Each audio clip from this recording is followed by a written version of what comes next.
Binigyan namin kayo ng hanap buhay. Pinaunlad namin ang inyong kalagayan bilang mga watak-watak at walang direksyon na mga katutubo patungo sa isang bansa. Kaya dapat kayo magpasalamat sa amin. Yan ang sinasabi ng mga historiador ng Kastila na sumakop sa atin ng mahigit 300 taon.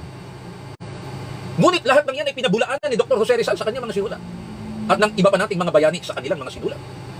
Sabi nga ni Dr. Jose Rizal, oo, binigyan nyo kami ng gobyerno, binigyan nyo kami ng edukasyon, binigyan nyo kami ng pananampalataya, binigyan nyo kami ng sistema ng pagpapaunlad at pagtuklas ng kayamanan ng aming lupain. Ngunit higit dyan, ang aming ibinayad at isinukli sa inyo. Sinabi ni Dr. Jose Rizal yan.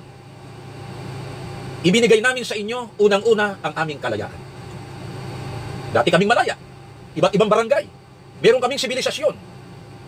Nakapunta na rito ang mga Indians, nakapunta na rito ang mga insect, nakapunta na rito ang mga Muslim o mga Arabo, nakapunta na rito ang mga Ingles, maging ang mga taga-Netherlands, bago nyo pa kami sinakop ng mga Kastila. Maganda na ang aming buhay. Walang umaalipin sa amin kahit kami hiwa-hiwalay bilang balabalangay o mga barangay sa pamumuno ng aming mga dato. At meron kaming mga kinikilalang Diyos. Ngunit inalis nyo sa amin lahat yan. Unang-una ang kalayaan. Inalis nyo sa amin ang kalayaan pumili ng pananampalataya, pumili ng relihiyong gusto namin, pumili ng Diyos na aming sasambahin, paglilingkuran at kikilalanin. Pangalawang inalis nyo sa amin ang magtamasa ng aming kayamanan ng lupaing ibinigay ng Diyos sa amin. Pangatlong inalis nyo sa amin, inagaw ang aming mga kalalakihang anak at ginawa ninyong mga soldados o sundalong Kastila at pupunta nyo, ini-assign kung saan sa bansa para makipagdigma sa inyong mga digmaan na hindi naman digmaan namin. Inagaw nyo ang aming kababaihan at niluray nyo ang kanilang karangalan. Ginawa nyong alipin ang aming mga anak. Lahat ng yan sa ngalan ng sinasabi nyong kalayaan. Higit sa lahat, inalis nyo sa amin, inagaw nyo sa amin, ninakaw nyo sa amin bilang sukli at kabayaran sa sinasabi nyong gobyerno, relihiyon, pamahalaan, edukasyon, ekonomiya. Bilang bayad at sukli sa lahat ng yan, inalisan nyo kami ng karangalan bilang mga tao. Kaya yung mga Kastila na yan na sumakop sa atin, sa sanib puwersa ng pananampalatayang katoliko o relihiyon, na nakayapos, nakabuhol, nakaakap, nakapulupot sa gobyerno sibil, union of church and state, sinasabi po ng ating mga bagong historiador, yan ang pinakamadilim, pinakamaitim, pinakamalupit, pinakamasama, pinakademonyo at pinakadiablo na yugto ng kasaysayan sa mga pahina ng ating mga aklat. Suwak na suwak sa sinabi ni Dr. Jose Rizal. Binigyan nyo kami ng gobyerno, relihiyon, edukasyon, ekonomiya. Magpapasalamat kami sa inyo. Pinag-isa nyo ang mga katutubo. Gusto nyo endless gratitude. Anong sabi ni Dr. Jose Rizal? Uy, kayong mga dayuhang umalipin sa amin, huwag nyo kaming susumbakan. Hindi kami mga ingrato. Hindi kami mga walang utang na loob.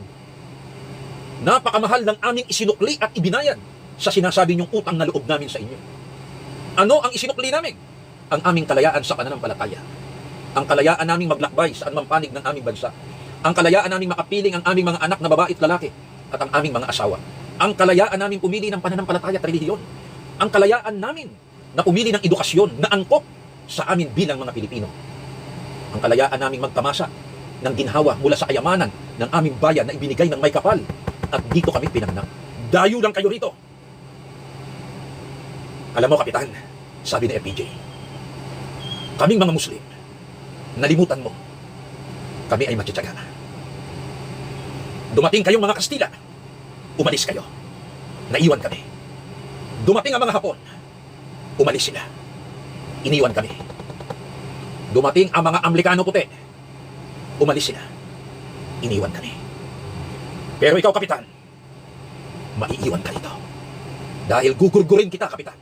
Itigihin kita. Yan ang sabi ni FPJ kay Eddie Garcia. Diba?